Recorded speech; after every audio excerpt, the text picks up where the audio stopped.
Oi, gente, eu sou a professora Camila Sá, sejam bem-vindos.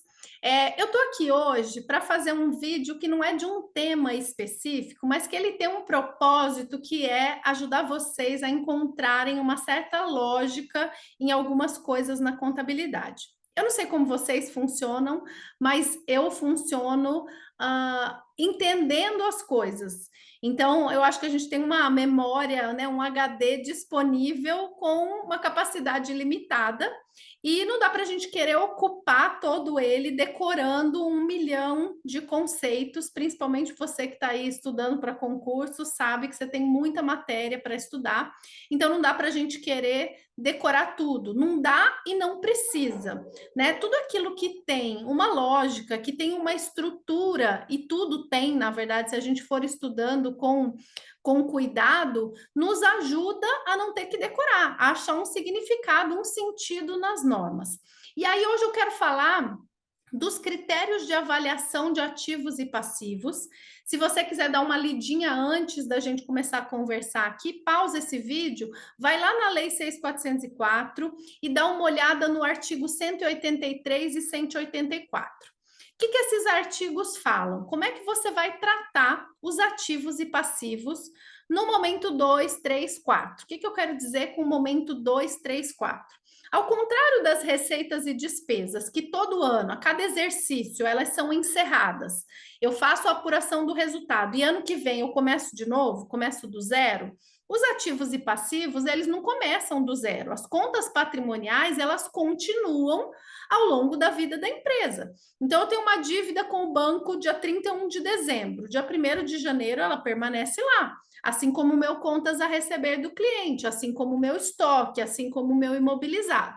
Então, as contas que representam ativos e passivos, essas contas patrimoniais, elas se modificam pela modificação dos ativos e passivos, mas não simplesmente pela passagem do tempo.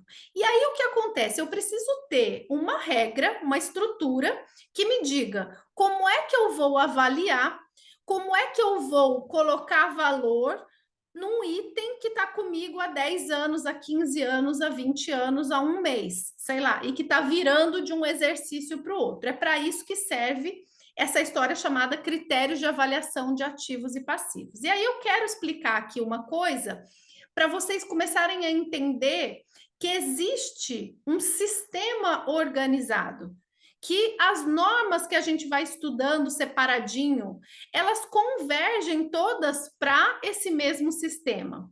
Então, existe uma regra geral que é: os ativos são registrados pelo custo, ou custo como base do valor, registro pelo valor original. Não estou aqui hoje preocupada demais com a minúcia assim da palavra, tá? Mas sim com a lógica. Então, custo como base do valor, registro pelo valor original. O que isso significa?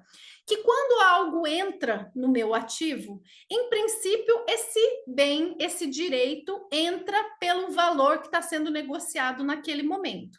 E por que isso? Porque existe uma preocupação muito grande da contabilidade com a estimativa confiável. Uma coisa é eu falar quanto vale o meu ativo, outra coisa é eu falar que eu negociei com um terceiro que não tem nada a ver comigo e que ele topou que aquele valor é razoável. Então, quando eu tenho uma operação em que eu estou trazendo um ativo de uma negociação com alguém, esse alguém é uma parte interessada, mas não é dependente de mim, e a gente chega num valor, em princípio, esse é um valor bom, esse é um valor justo. Então, se eu pensar numa operação comercial, compra e venda de alguma coisa, quem está vendendo quer receber o máximo possível, quem está comprando quer pagar o mínimo possível, cada um empurra de um lado e a gente chega num valor justo, num valor razoável. Muito bem, por isso é que a gente adota como regra esse valor que tem esse parâmetro de uma pessoa de fora, que é o valor original. Beleza. Acontece que, ao longo do tempo, alguns desses ativos ficam comigo. E aí entra um elemento muito importante que, se a gente estudar lá da estrutura conceitual, a gente vai ver que está no conceito de ativo, que é a expectativa de benefício econômico futuro. Eu trago um ativo, e um ativo é o quê? É um bem ou direito controlado pela entidade do qual se espera benefício econômico futuro. Isso significa que toda vez que o valor que está registrado de um ativo superar o valor do benefício que eu espero obter com ele, eu tenho um problema grave, não é ativo. Esse excesso não se encaixa no conceito de ativo. Então, se eu comprei um bem e o preço dele no mercado caiu, o meu estoque está apresentando um valor que não é uma representação fidedigna da realidade. Não atende ao requisito básico que é o conceito do ativo de benefício econômico futuro. Se isso acontece, precisa ter um mecanismo de ajuste. E esse mecanismo de ajuste, ele vai ganhar nomes diferentes, normas diferentes, CPCs diferentes, a depender da natureza da conta do ativo que eu estiver tratando.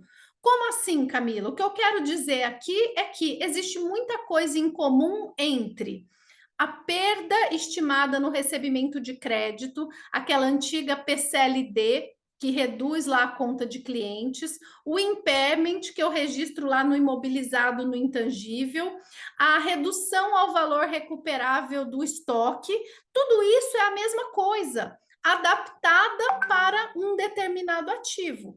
Então, se eu estou falando de contas a receber, como é que eu sei se o meu contas a receber vale aquilo? Eu não vou vender contas a receber.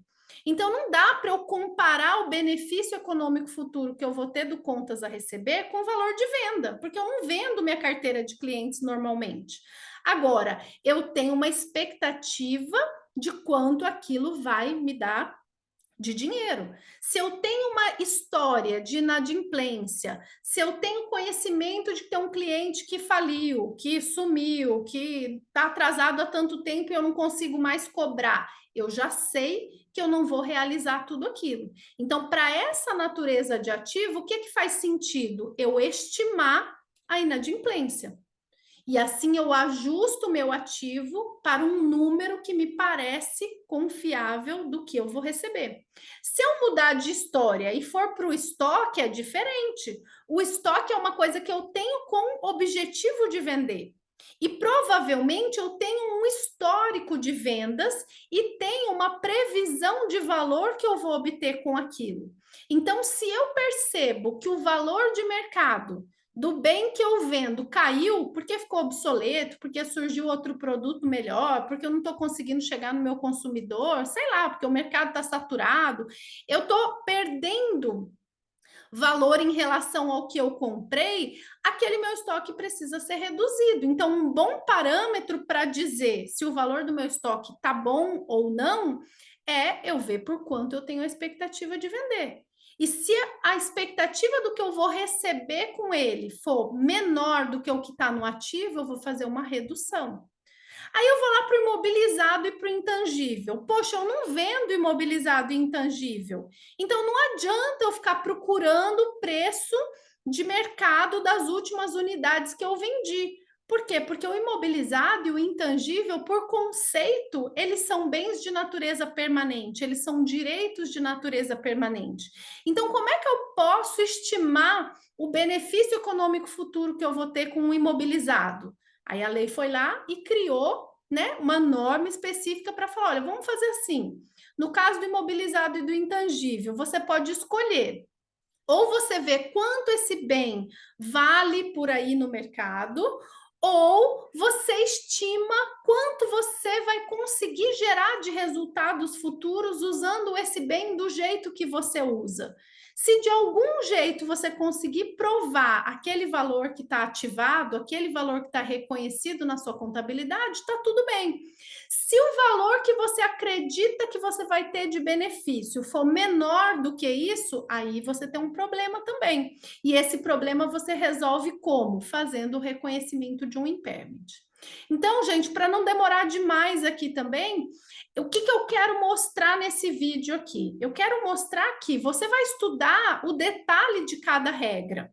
Porém, você precisa ter entendido antes que existe todo um sistema de proteção à informação que você está dando, para que ela seja uma representação fidedigna da realidade.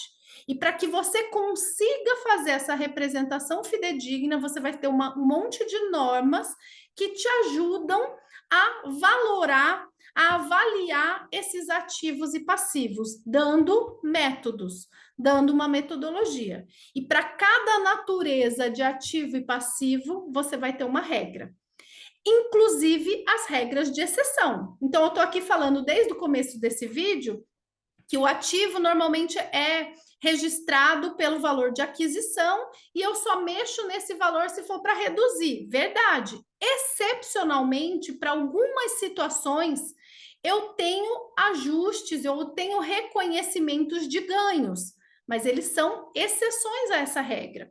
E que até para a gente entender a exceção, a gente precisa conhecer essa regra. Então, eu vou permitir você reconhecer valorização ainda não realizada em situações muito especiais em que me parece que aquela realização está muito próxima de acontecer, que aquela realização é muito provável. Por isso que eu reconheço ajuste, por exemplo, ao valor justo de alguns instrumentos financeiros que estão prestes a ser negociados ou que têm um parâmetro de mercado muito confiável.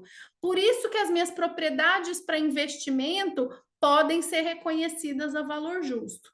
Tudo bem? Então, tem todo esse sistema que vai ajudar a aplicar aqueles princípios que a gente estuda lá na estrutura conceitual básica. Não tem nenhuma perna solta, não tem nenhuma regra tirada da cartola.